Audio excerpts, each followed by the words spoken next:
5 kilo kaju katli और कैसी लग रही है जलेबी?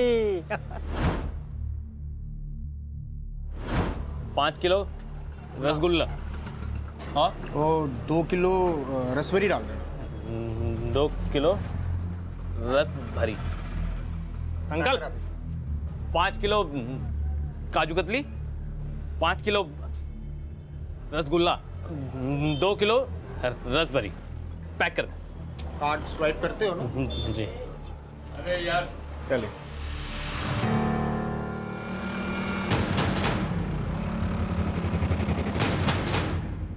अरे साले साहब, गधा अगर सर पे ताज भी पहन लेना तो भी वो साम्राज्य डुबा ही लेता है। क्यों आप पापा जी का धंधा बिगाड़ रहे हो? हाँ, देखिए ये गिराइक सामने वाली दुकान पे जा रहे हैं आपकी वजह से। मुनीम जी, उत्तराधिकारी अब मैं। राजकुमारी को अपना बना लेने से ना राजा नहीं बन जाओगे जीजा जी।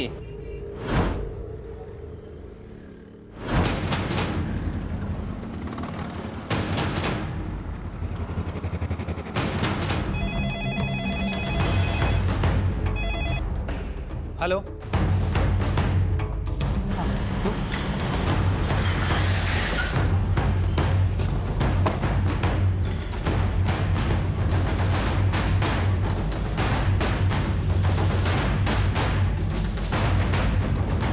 नहीं सर, हम कंप्लेन करना नहीं चाहते और ना केस करना चाहते हैं।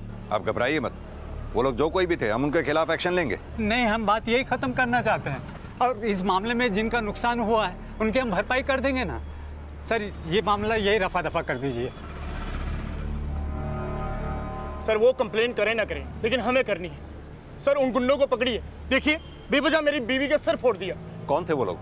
आप पहचानते हैं उन्हें? नहीं सर, हम यहाँ किसी को नहीं जानते। हम तो यहाँ मिठाई लेने आए थे और 2 गुंडे आए वहाँ पे और धमकी देने लगे। कहने लगे कि इसके बाद इस दुकान पर कोई भी आया तो हम उसे मार देंगे, टांगे तोड़ देंगे। आप फिलहाल इन्हें हॉस्पिटल लेके जाइए, हम देखते हैं।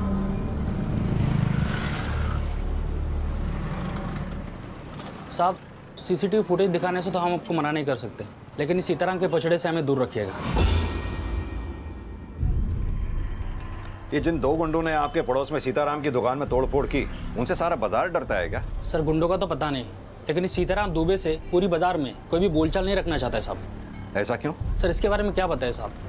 बड़ा ओछा बुड्ढा है साहब। अपनी बीवी मरी तो उसकी 13वीं मनाती, अपने लिए दूसरी बीवी लेके आया। साहब इस सीताराम की बीवी उसकी बेटी से 6-7 साल छोटी है। मुझे लगता है कि वो गुंडे सीताराम की बीवी को जानते हैं, जिसको सीताराम कहीं से भगा के लाया है।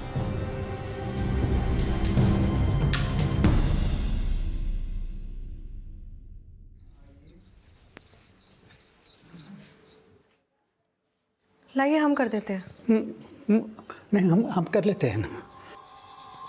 हल्दी वाला दूध ले आए आपके लिए।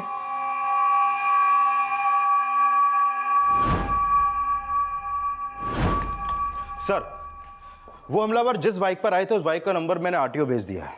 सर उन हमलावरों को मार्केट में पहले कभी किसी ने नहीं देखा। हाँ, लेकिन ज़्यादातर दुकानदारों का यही कहना है कि ये अटैक इसीलिए हुआ क्योंकि सीताराम दुबे ने एक 24 साल की लड़की से शादी की थी। सर कहीं ऐसा तो नहीं कि सीताराम ने उस लड़की से जबरन शादी की हो और केस इसलिए नहीं किया क्योंकि उसका भेद खुल सकता था। और सर ये भी तो हो सकता है कि हमला करने वाले उस लड़की के जानने वाले हों। ये तो होना ही था। पापा जी ने कांड जो ऐसा किया है वो तो शुक्र मनाओ कि किसी को गोली नहीं लगी। तुम जो आज हो ना अपने पापा की बदौलत ही हो। आहा, तुम तो उनकी तरफदारी करोगे ही। उन्होंने अपनी बेटी जो तुम्हारे नाम कर दी है, लेकिन उन्हें पता नहीं है कि तुम क्या चीज हो। उनका हिसाब किताब करते करते ना हमारी जिंदगी खराब कर दी है तुमने। तुमने अगर और बड़बड़ की ना, तुम्हारे भाई का टेटवा निकाल कर तुम्हारे गले में फिट कर दूंगा।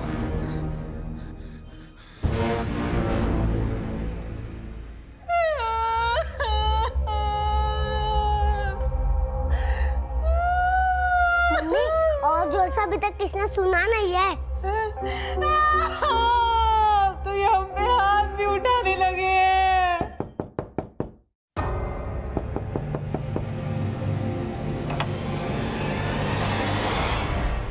हमें सीताराम और उनकी पत्नी श्रद्धा से बात करनी है। हाँ, हम बुलाते हैं उनको। बुलाइए।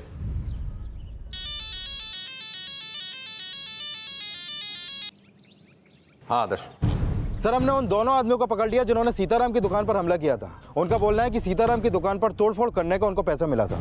किसने दिया था पैसा उन्हें?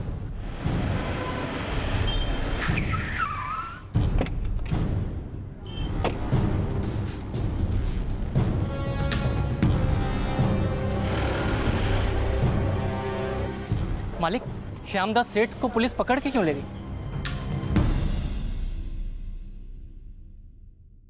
देखो हमारी इतनी अवभगत मत करना, हमें ये अच्छा नहीं लगता है।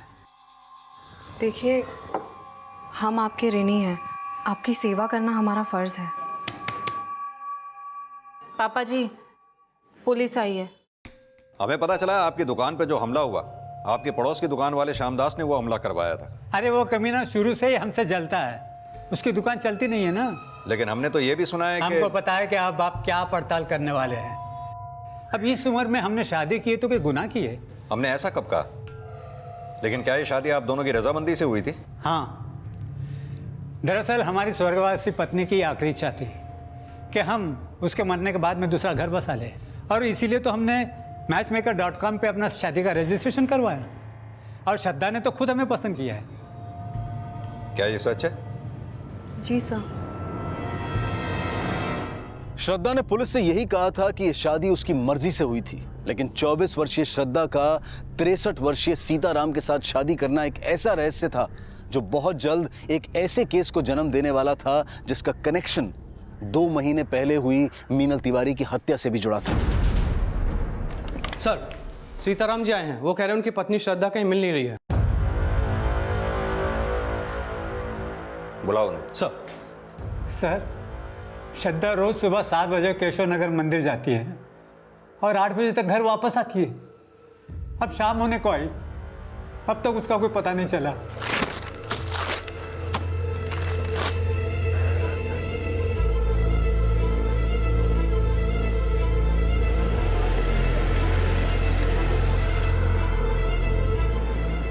तुम लोग आसपास पूछताछ करो।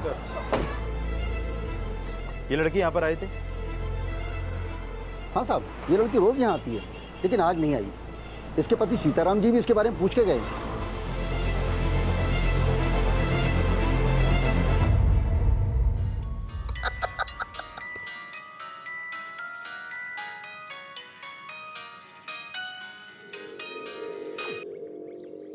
या तुम्हारी माँ गायब हो गई है और तुम यहाँ मजे कर रहे हो? हाँ? जीजा जी, हमारी माँ तो महीनों पहले ही भगवान को प्यारी हो गई। अच्छा, तो तुम उनको अपनी माँ मानते ही नहीं हो ना? उल्टा पापा जी से जलते हो कि तुम्हारा ब्याह करने के बजाय उन्होंने अपना ब्याह कर लिया है। कि ऐसा तो नहीं कि तुमने इस सासू माँ को गायब कर दिया है? तुम्हें बहुत अफसोस हो रहा है ना? घी बुरे खिलाती थी तुमको वो। सर, श्रद्धा का फोन सुबह 7 बजे हर्षनगर में बंद हुआ, जहां पर सीताराम का घर है। मैंने भी मंदिर में पता किया, लेकिन वो आज सुबह मंदिर भी नहीं पहुंची। मंदिर और घर के बीच में उससे रिलेटेड कोई लीड भी नहीं मिली। श्रद्धा ने कहा था उसने सीताराम से शादी अपनी मर्जी से की थी। एक 24 साल की लड़की का 63 साल के आदमी से शादी करने का फैसला खुद का होगा। हो सकता है श्रद्धा इस शादी से खुश ना हो, इसलिए भाग गई हो। सर, गौतम नगर में श्रद्धा की माँ का घर है, लेकिन वो अपने मायके भी नहीं पहुंची। मैं श्रद्धा की माँ से मिलता हूं, तुम सीताराम के घर उसके नौकरों से पूछताछ करो, शायद पता चले श्रद्धा क्या वाकई इस शादी से खुश थी या कहानी कुछ और ही है। सर,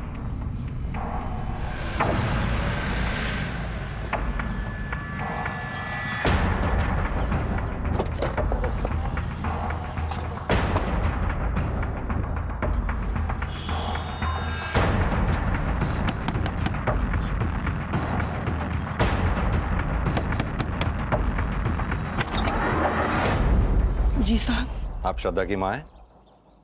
जी हाँ साहब। श्रद्धा का कुछ पता चला क्या? अभी तो कुछ पता नहीं चला, लेकिन हमने सुना है श्रद्धा ने ये शादी अपनी मर्जी से की थी। क्या ये सच है? जी साहब। कहीं ऐसा तो नहीं आपने या श्रद्धा ने ये शादी सीताराम की दौलत देख के? नहीं साहब, बल्कि श्रद्धा की शादी उसकी मर्जी और उसकी खुशी से हुई थी। क्या कोई आपका ऐसा रिश्तेदार है जहाँ श्रद्धा जा सकती हो? ऐसा तो कोई रिश्तेदार नहीं है साहब। हाँ, बस उसका एक छोटा भाई है, संकल्प। कहाँ है वो सीताराम जी के यहाँ ही नौकरी करता है। मालिक, श्रद्धा दीदी का कुछ पता चला क्या? हमसे क्या पूछता? मुनीम जी से पूछ, वही रखते हैं खबर उसकी। तो श्रद्धा ने शादी के बाद अपने भाई को सीताराम के यहाँ नौकरी दिलवा दी? जी नहीं साहब, वो शादी के पहले भी वही नौकरी करता था।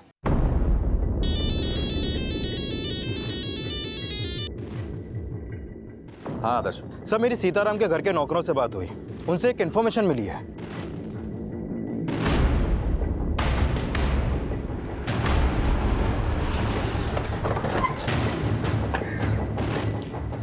सर, सीताराम के पुलिस स्टेशन आने से पहले ही उनकी बेटी ने उनसे बोला था कि श्रद्धा किडनैप हुई थी। हाँ साहब, लेकिन सेठ जी ने उनकी बात नहीं मानी थी।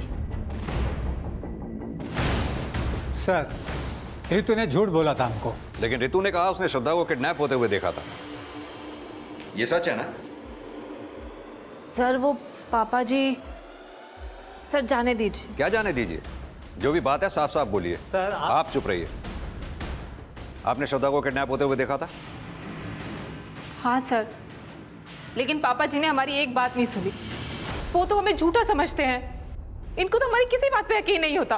कहाँ किडनैप हुई थी श्रद्धा? सर वो केशव नगर में एक सफेद रंग की गाड़ी थी और कुछ लोग उसे उठाकर लेके जा रहे थे। सर हम उसे बचाने भी गए और देखिए ना, उस चक्कर में हमें भी चोट लग गई। आदर्श, इनके साथ जाओ, पता करो वहाँ क्या हुआ था। सर हम पहले वहाँ जाके देख के आए हैं, वहाँ ऐसे कुछ नहीं हुआ।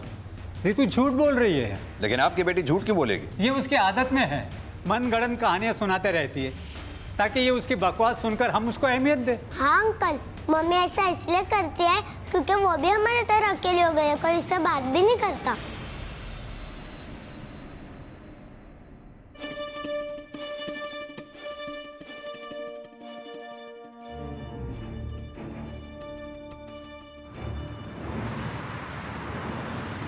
सर एक मिनट।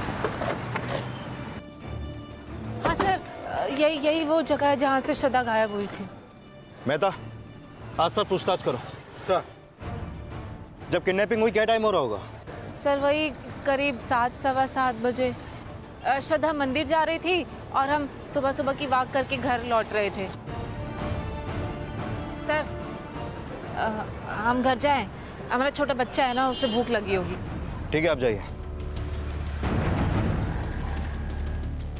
रितु के बयान के आधार पर पुलिस ने उस एरिया में पूछताछ की, लेकिन वहां न श्रद्धा की किडनैपिंग का कोई विटनेस मिला और ना ही उस एरिया की सीसीटीवी फुटेज से कोई क्लू।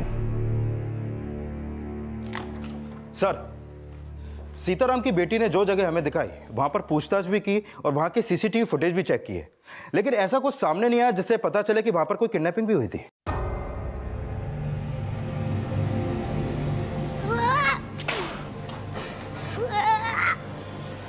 अरे चिंटू क्या कर रही है, क्या कर रहा है तू? ये कैसा कुछ है? चिंटू क्या है? शांत हो जाओ।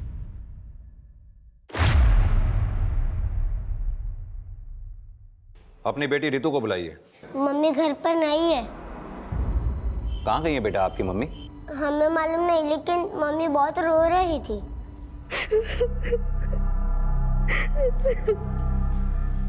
मम्मी, या तो कोई नहीं है, आप किसको दिखाने के लिए रो रही हो?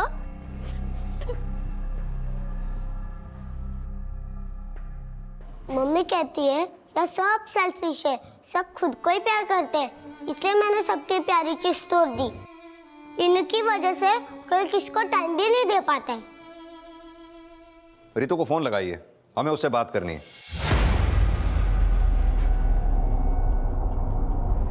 आप जिस नंबर को डायल कर रहे हैं वो इस समय स्विच्ड ऑफ है। सर रितु का फोन स्विच ऑफ आ रहा है। सीताराम जी, कहीं ऐसा तो नहीं रितु ने श्रद्धा को गायब किया और आपसे झूठ बोला हो? अब जब उसका झूठ पकड़ा गया तो वो खुद गायब हो गई। क्या सर, आप कुछ भी बोल रहे हैं? हम कुछ भी नहीं बोल रहे, श्रद्धा के गायब होने की वजह जानने की कोशिश कर रहे हैं। कहीं ऐसा तो नहीं इस घर में श्रद्धा से किसी को कोई प्रॉब्लम रही हो, या श्रद्धा को आप लोगों से? श्रद्धा खुद गायब हुई है या आप लोगों में से किसी ने उसे गायब कर दिया है?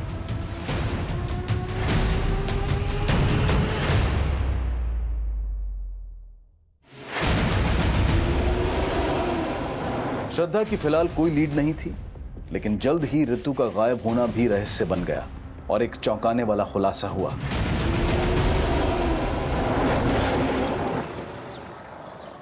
सर, रितु का फोन यहीं पर बंद हुआ था और इसकी लाश भी हमें यहीं पर मिली है। फॉरेंसिक टीम कब तक आ रही है? बस आने वाली है सर। सर, इन्होंने रितु के साथ यहाँ किसी औरत को देखा था। पहले तो इस औरत को हमने यहाँ अकेला देखा था।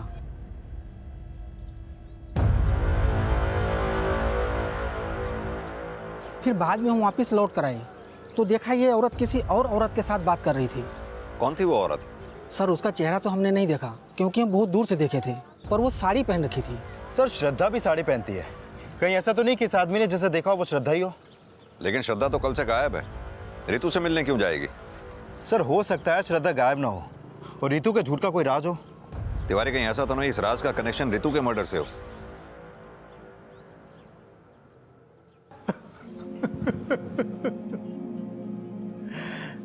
रितु का मर्डर हो गया।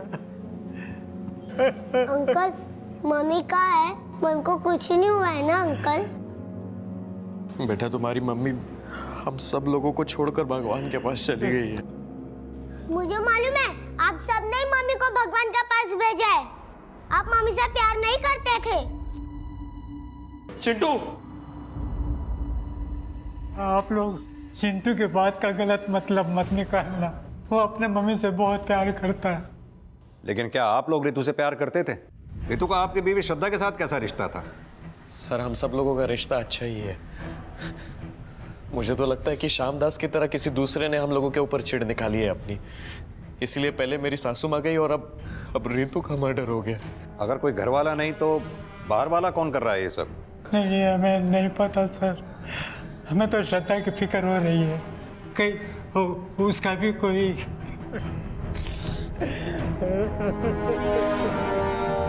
सर, ये बाहर वाले नहीं, किसी घर वाले का ही काम लगता है।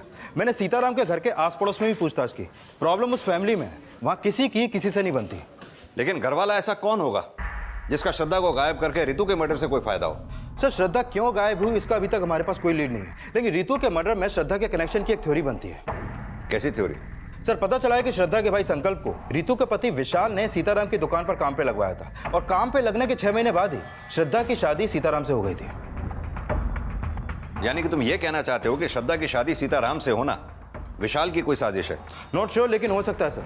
और ये भी हो सकता है कि इस राज का पता सीताराम की बेटी रितु को भी चल गया हो। तो तुम्हारे कहने का मतलब है कि रितु के साथ जो औरत देखी गई थी वो श्रद्धा थी और श्रद्धा ने रितु का मर्डर विशाल के इशारे पे किया होगा। श्रद्धा को अब रितु के मर्डर का सस्पेक्ट मानकर भी ढूंढा जा रहा था।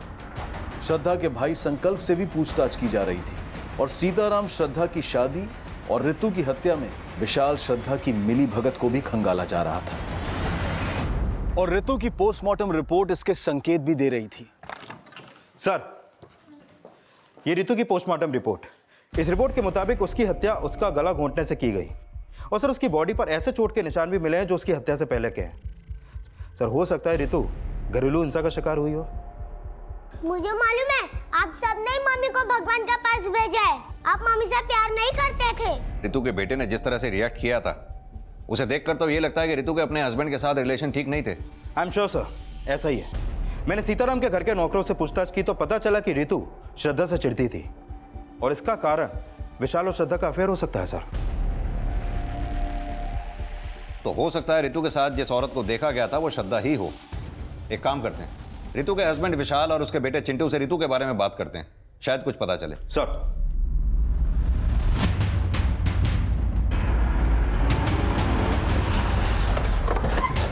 To into 1 is equal to 2, 2 into 2 is equal to 4। हमें आप दोनों से कुछ बात करनी है। जी सर। चिंटू बेटा, डरो नहीं, जो भी जानते हो खुल के बताओ। क्या आपके पापा आपकी मम्मी को मारा करते थे?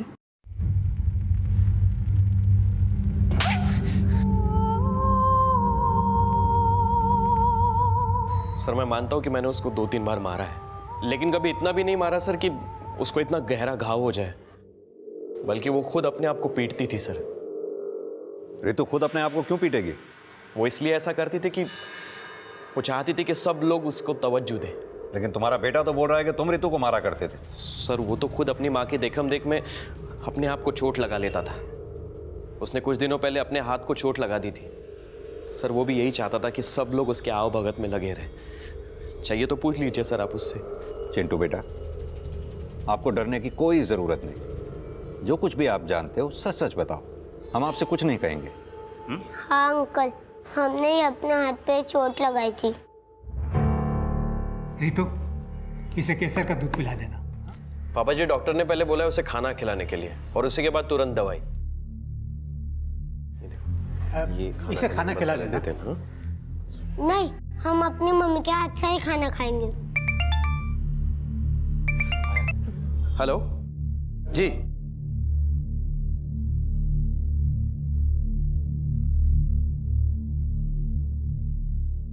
ये चोट तुमने अपने आप लगाई है ना?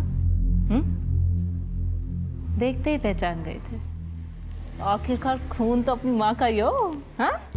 और हाँ, अगली बार अपनी आप भगत करानी हो ना तो अपनी मामा का सर फोड़ के आना, तो गोदी में बैठा के खिलाएंगे, समझे?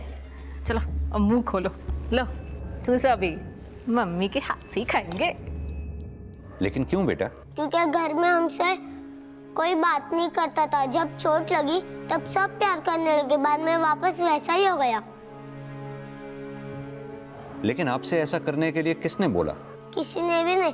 जब हमने देखा कि मम्मी खुद को बेल्ट से मारी थी और नाना जी और पापा को कहा कि पापा जी, ये अमित ने हमें बेल्ट से मारा। उसने कहा कि हम चिंटू और विशाल जी को लेके यहाँ से चले जाएं, और अगर हम इस घर से नहीं गए ना तो हमें जान से मार देगा।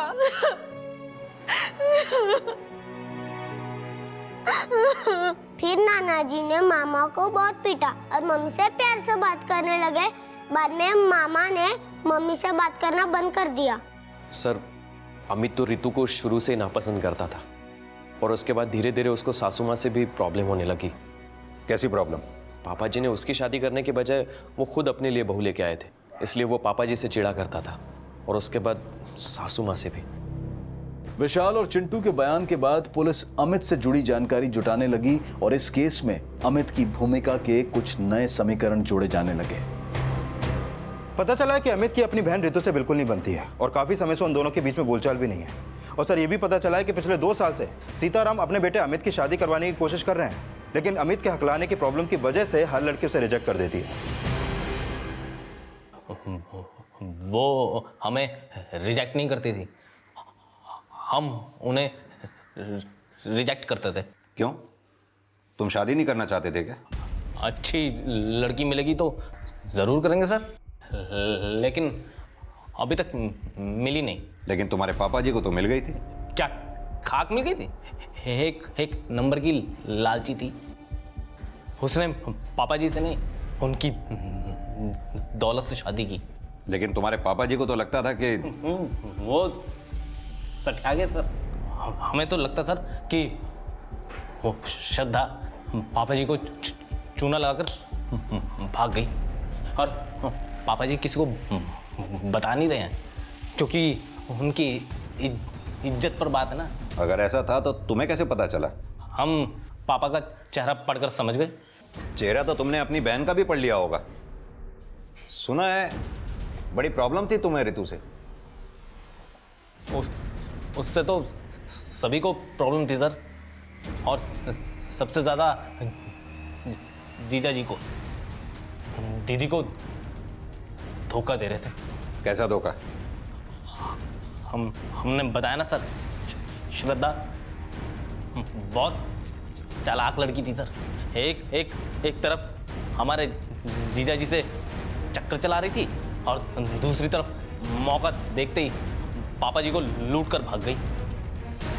साहब, श्रद्धा अपने सारे गहने जेवर यहीं छोड़ के चली गई, और आप ये कहते कि उसने हमको चुना लगाया? हम नहीं कह रहे, आपके बेटे ने कहा है। वो श्रद्धा पापा जी को चूना लगाकर भाग गई। ऐसा कुछ नहीं हुआ साहब। आपके बेटे अमित और दामाद विशाल, इनके बारे में आपकी क्या राय है? क्या इन्होंने ये कांड किया होगा? साहब, ना तो ये कांड हमने किया है, ना हमारे दामाद या बेटे ने। ये जरूर किसी बाहर वाले का काम है। फिलहाल इस केस में पुलिस को किसी भी बाहर वाले का हाथ होने का कोई क्लू नहीं मिला था। शक के घेरे में अब तक सिर्फ घर वाले थे। सीताराम, अमित, विशाल सब रडार पर थे और इसी दौरान पुलिस को एक ऐसी इंफॉर्मेशन मिली जिसने इस केस का रुख ही बदल दिया। सर, जिस दिन श्रद्धा गायब हुई उसी शाम मीरपुर पुलिस को एक लाश मिली थी। उस लाश की पोस्टमार्टम रिपोर्ट के मुताबिक उसकी हत्या उसके सर पे किसी भारी चीज से वार करने से की गई और फिर उसका चेहरा जला दिया गया। और सर, पोस्टमार्टम रिपोर्ट के मुताबिक उसकी उम्र 24 साल के आसपास की होगी। और सर, उसके पास से सीताराम की मिठाई की दुकान का विजिटिंग कार्ड भी मिला था। ये श्रद्धा के घर वालों को शिनाख्त के लिए बुलाओ। बोलिए। क्या बोलिए सर, इसका तो चेहरा भी जला हुआ है, कैसे पहचानेंगे कि ये श्रद्धा है? इस बॉडी के चेस्ट में राइट साइड में एक तिल है। ये क्या श्रद्धा की बॉडी पे ऐसा कोई तिल था? इसके बारे में हमें कुछ नहीं मालूम। सर, कोई प्रेग्नेंट लड़की मरे तो उसकी जांच से ये पता चल सकता है कि वो प्रेग्नेंट थी। श्रद्धा प्रेग्नेंट थी? जी सर, दरअसल पापा जी, सासू माँ ने मुझे नहीं, मेरा मतलब है कि रितु को इसके बारे में बताया था। ऐसा रितु ने मुझे बताया था। जी, ये लड़की तो प्रेग्नेंट नहीं थी। सीताराम जी, हाँ, क्या श्रद्धा प्रेग्नेंट थी? इसके बारे में हमें कुछ पता नहीं है। हाँ, शायद हमारी बेटी को बताया हो।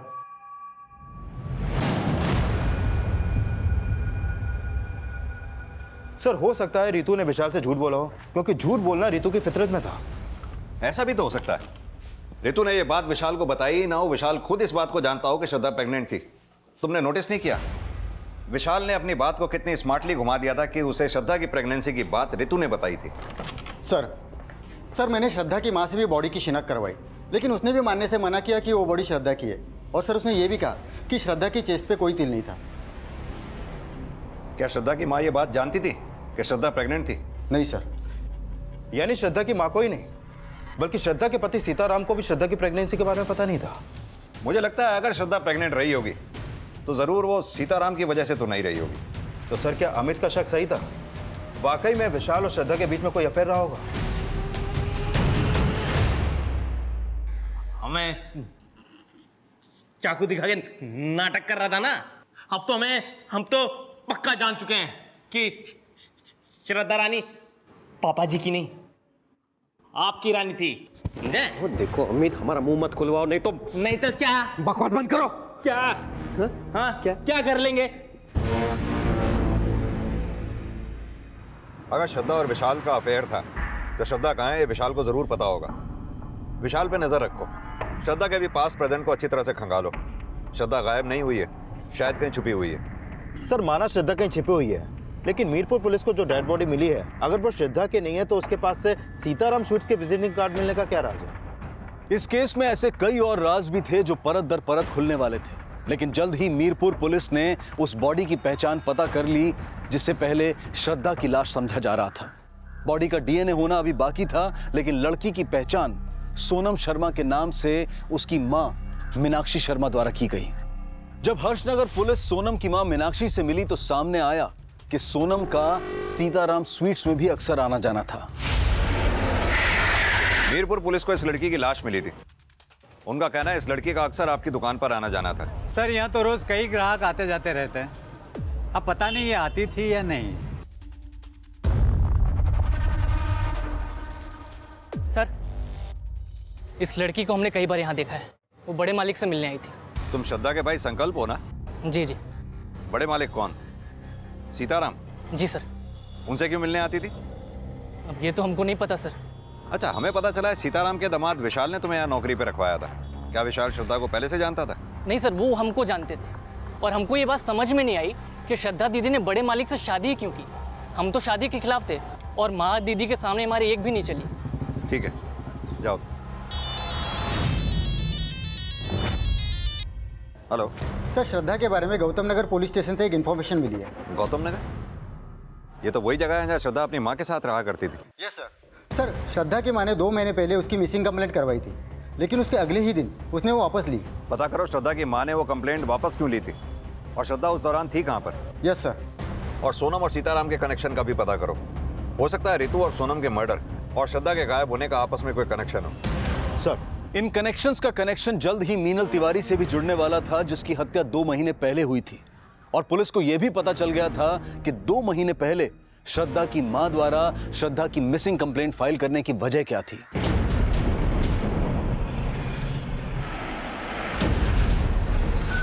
साहब, दरअसल उस दिन श्रद्धा हमको बिना बताए अपनी किसी सहेली के घर चली गई थी और हमें लगा कि वो कहीं खो गई है, इसलिए हमने पुलिस कंप्लेंट की।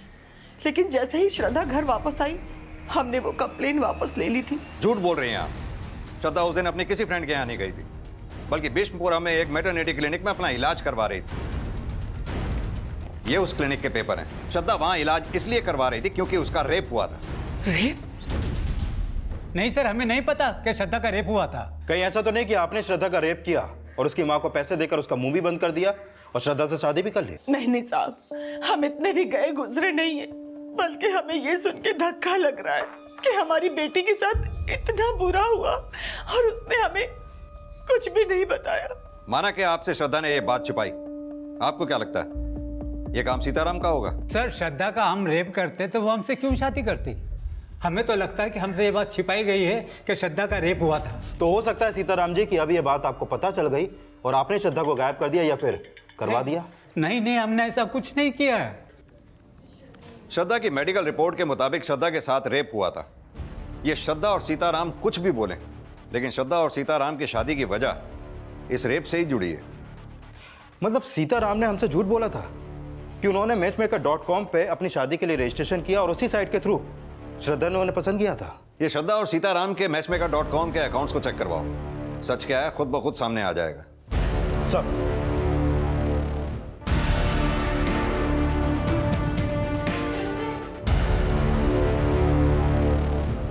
सर मैचमेकर.com पर सीताराम का तो अकाउंट है, लेकिन उस साइट पर श्रद्धा का कोई अकाउंट नहीं है।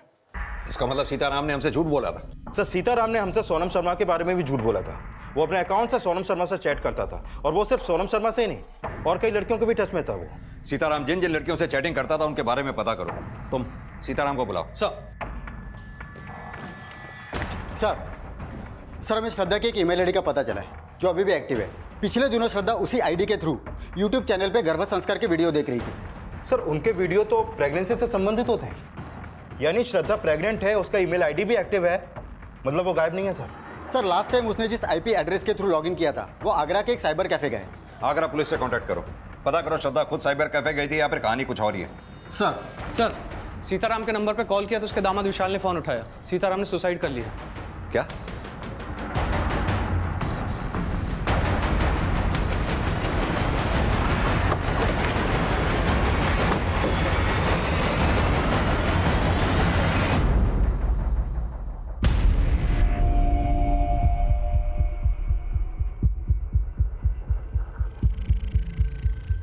मैं सीताराम दुबे स्वीकार करता हूँ, मेरी वजह से श्रद्धा की ज़िंदगी बर्बाद हुई और मैं कई और लड़कियों का दोषी हूँ। मैं अपना गुनाह कबूल करता हूँ, इसलिए आत्महत्या कर रहा हूँ। सीताराम दुबे। क्या सीताराम ने वाकई आत्महत्या की थी? फिलहाल इसकी जांच चल रही थी, लेकिन सुसाइड नोट में श्रद्धा के अलावा जिन लड़कियों का नाम आया था वो कौन कौन थी? सर सीताराम के मैट्रिमोनी अकाउंट से उनकी जिन जिन लड़कियों से चैटिंग होती थी उसमें सोनम के अलावा एक मीनल तिवारी नाम की भी लड़की थी, और 2.5 महीने पहले मीनल की भी हत्या उसी तरीके से हुई जिस तरीके से सोनम की हुई थी। मीनल और सोनम की तो हत्या हुई, लेकिन श्रद्धा के गायब होने का क्या राज हो सकता है? सर आगरा के जिस साइबर कैफे में श्रद्धा के आईडी पर लॉगिन किया गया वहां पर कोई भी सीसीटीवी नहीं लगा, और ये पता चला है कि जब सोनम की हत्या हुई उस समय सीताराम की फ़ोन की लोकेशन सोनम की फ़ोन की लोकेशन से अलग थी। और सर ये भी पता चला है कि सीताराम के मैट्रिमोनियल अकाउंट को उसके लैपटॉप और उसके दुकान के पीसी से ऑपरेट किया जाता था। Excuse me sir. हेलो, ठीक है सर। आगरा से पीएसआई यादव का फोन था। जिस साइबर कैफे से श्रद्धा के आईडी पर लॉगिन किया गया उस गली में एक सीसीटीवी मिला है, उसमें श्रद्धा कैप्चर हुई है। श्रद्धा अगर जिंदा थी तो फिर मीनल और सोनम की हत्या का राज क्या था? क्या श्रद्धा के गायब होने का कनेक्शन मीनल और सोनम की हत्या से जुड़ा हुआ था? क्या सीताराम की आत्महत्या कोई साजिश थी? सर जिस दौरान मीनल की हत्या हुई तब भी सीताराम की फोन की लोकेशन मीनल की फोन की लोकेशन से मैच नहीं करती। सर कहीं ऐसा तो नहीं कि सीताराम को फंसाने के लिए कोई और उनकी आईडी से चैट करता हो? सीताराम ने हमें खुद ये बात बोली थी कि उसका मैचमेकर.com पे अकाउंट था और उस अकाउंट को वो खुद ऑपरेट करता था। वहीं दूसरी तरफ भीष्मनगर मैटरनिटी क्लिनिक वालों ने भी ये साफ किया था कि श्रद्धा के साथ रेप हुआ था। सर ऐसा भी तो हो सकता है कि ये श्रद्धा की कोई चाल हो, वो सीताराम को ब्लैकमेल कर रही हो, और इसमें उसका साथ विशाल ही नहीं बल्कि उसका भाई संकल्प भी उसका साथ दे रहा हो। इन सबको अच्छी तरह से खंगालो, और सीताराम के बेटे अमित को भी। सर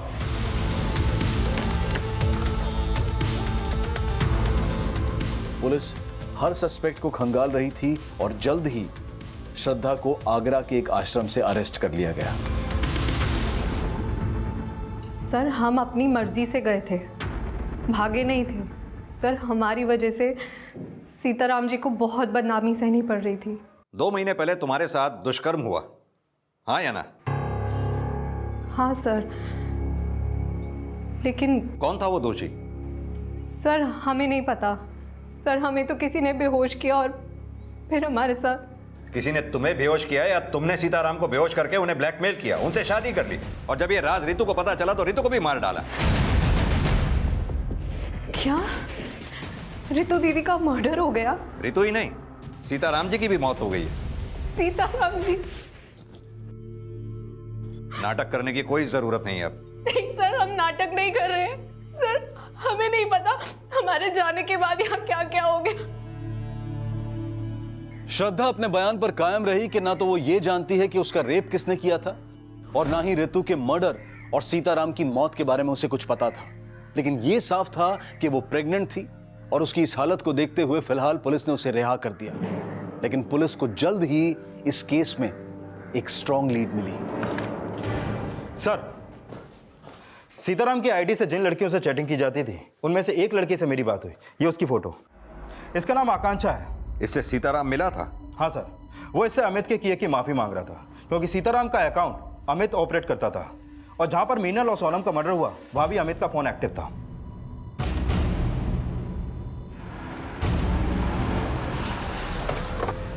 हमने जो भी किया सर अपने बाप के कहने पे किया सर। उन्हें लड़कियों का शौक था सर, लेकिन हमने किसी को मारा नहीं सर, उसी ने मारा। इसीलिए तो उसने सुसाइड की सर। उन्होंने सुसाइड इसलिए की क्योंकि वो तुम्हें बचाना चाहते थे। तुम्हारा किया अपने सर पर लेकर मर गए और तुम अभी भी उन्हें कोस रहे हो। झूठ बोल रहे सर, झूठ बोल रही है।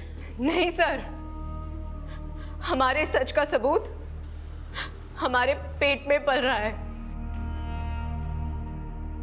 इसी ने हमारे साथ रेप किया था। अमित की पहले से ही हम पर गंदी नजर थी, और फिर एक दिन हमारे साथ हमने वो बातें सीताराम जी को जाकर बताई, और हमने कहा कि हम अमित को जेल पहुंचाएंगे, लेकिन फिर वो हमारे सामने गिड़गिड़ाने लगे। सीताराम जी ने हमसे कहा कि वो हमसे शादी कर लेंगे, और जब हमने अपनी माँ को ये बात बताई तो उन्होंने भी इस रिश्ते के लिए हाँ कह दी। झूठ बोल रहे। लेके चलो से। सर जी झूठ बोल रहे सर। चलो।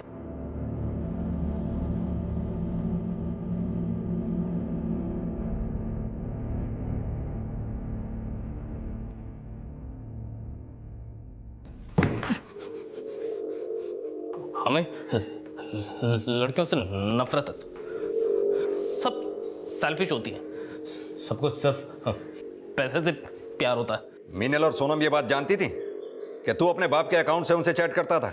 हाँ, और उनको कोई ऐतराज भी नहीं था।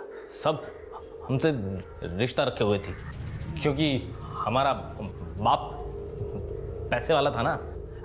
लेकिन हमने किसी को चेप नहीं होने दिया।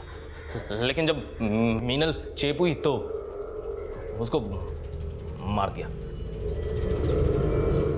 बस चलता तो हम श्रद्धा को भी मार देते। लेकिन अपनी बहन रितु को क्यों मारा? हमने रितु को नहीं मारा।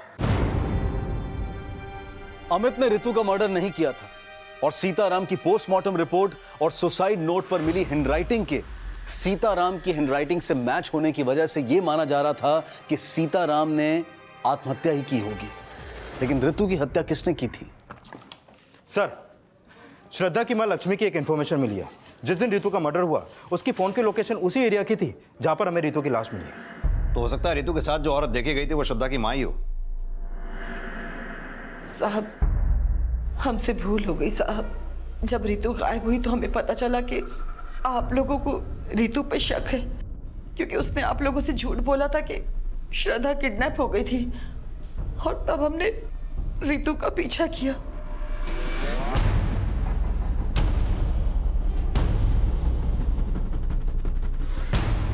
आप यहाँ पे क्या कर रहे हैं?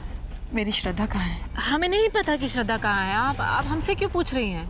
देखो, मैं फिर से तुमसे पूछ रही हूँ और अच्छे से पूछ रही हूँ कि श्रद्धा कहाँ है, तुम बता दो मुझे। हम नहीं जानते कि श्रद्धा कहाँ है। तब हमें अपनी बेटी की फिक्र थी, इसलिए। तुम्हें अपनी बेटी की फिक्र थी कब? उसका रेप हो गया, उसे इंसाफ दिलाने की बजाय उल्टा उसी घर में ब्याह दिया जिस घर में उसका रेपिस्ट रहता था।